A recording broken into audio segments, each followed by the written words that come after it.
Ito yung una kong setup. So off-grid solar setup to. 25 watts yung solar panel ko. Then yung SCC ko is 12 volts to 24 volts, 30 ampere. Then ang battery ko ay luma lang to. 9H battery. So kaya kong paganahin dito yung isang ilaw ng magdamag. 6 watts. Okay.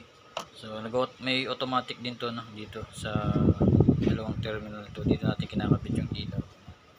So nag-harvest siya ngayon. So kita nyo nang nagbi-blink yung icon ng arrow. Then itong logo na solar panel, sabihin na detect niya yung solar panel natin. Then nasa arawan siya kaya nag-harvest. So yung kuryente na pupunta dito sa battery. So ito naman yung logo ng battery, no? So may bar din yan, no? So nakasa ngayon 4 bars na siya. Then yung voltage reading niya is 12.7 volts. Okay. So pag ganitong natatakpan yung solar panel natin, no, ng shadow, so mihina yan. Hanggat maaari lagay nyo to sa bubong, no? Kasi bumababa yung wattage na harvest niyan. So kanina 12, no? So ngayon naging 13.3. Okay. So ideal talaga ilalagay natin to sa bubong. So ito kasi may mga dahon-dahon yan na sisinagan siya. Kaya once na matakpan yung isang cell, bumababa na lahat yung harvest niya. So kailangan lagi itong open sa mga shadow, no? Minsan natakpan din ng mga pusa, inihigan, no? So kaya ideal talaga sa bubong yan. So yan, ito yung una kong setup nga, no? So gumastos lang ako dito ng mga 1.2 kasi ito 150, ito 1,000, no? Then yung battery ko luma naman. So yan yung mga main part ng off-grid solar setup natin. So tatlo lang yan, from solar panel papuntang SCC, then SCC papuntang battery para ma-charge yung battery, no? So ang pag-install nito, unahin mo yung battery papuntang SCC. So yung terminal niya nandito, no? Yan, sa gitna, positive negative. So may logo dyan. Yan, battery logo, then positive negative. Ang positive ay red, then yung negative is black. So kailangan i-partner nyo rin yan dito. So positive negative, positive yung red, then negative is black. Okay, so yun yung battery.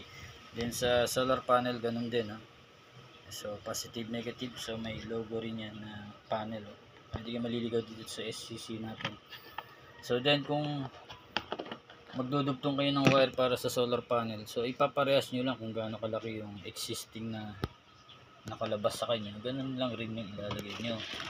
So wag makapal. So kung ano lang yung lumabas sa kanya, iparehas nyo lang. Okay. So ito yung isa kong setup ngayon, no, na 160 watts na solar panel. So ito na yung papagana ng mga ilaw ko sa gabi. Then kasama yung CCTV natin dyan. Plus ito isang solar charge controller ko. Ayan. So pinapagana ko dito din yung electric fan kapag nandito ako. So 5 hours napapagana yun ng 100 AH na battery ko. So charging ng cellphone wala, kayang-kaya. So panis na panis yan pag cellphone lang, no? Laptop pwede rin. So yung inverter natin ay modified sine wave lang, pero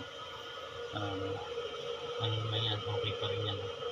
So wala pa tayong pure sine wave, no? Yung pure sine wave actually talagang square wave pa rin yan. So konting difference lang yan.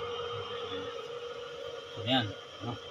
So nilagyan na natin ng breaker dito dun sa unang ginawa natin, so wala pang breaker. So ito nilagyan na natin. So pero kung ganun kalit na setup lang, no, ganitong 25 watts lang, no, kahit wala nang breaker yan, so direct lang yan.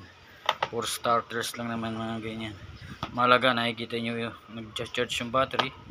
So pang motor lang tong battery na to, pwede tong, diba, meron kayong motor na low bat yung battery, hindi nyo na kailangan magpa-charge, no?